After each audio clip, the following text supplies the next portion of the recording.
যে আপনার বুকটা চেপে ধরেছে। আপনার মনে হবে কেউ আপনার বুককে চেপে ধরেছে, অথবা আপনার বুক এবং গলা দিয়ে কোনো একটা কিছু আটকে আছে যেটা বের হচ্ছে না। এইটা হচ্ছে ব্যথার বৈশিষ্ট্য। এবার দ্বিতীয় পয়েন্টে আসেন, সেটা হচ্ছে শ্বাসকষ্ট। শ্বাসকষ্ট অনেক ক্ষেত্রেই দেখা যায় এসব রোগীর ক্ষেত্রে, যে রোগী ঠিকভাবে শ্বাস নিতে পারে না। যার মনে হবে তার সমস্ত নিঃশ্বাস বন্ধ হয়ে আসছে। তৃতীয় বৈশিষ্ট্য কি?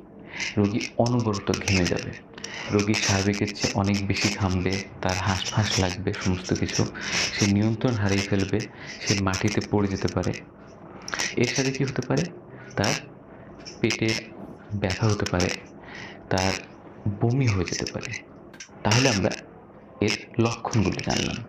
এবারে আসেন এর চিকিৎসা নিয়ে। আমি প্রথমেই বলেছি মাত্র ৳৫ ওষুধে আমরা প্রাথমিক চিকিৎসাটা শুরু করতে পারি।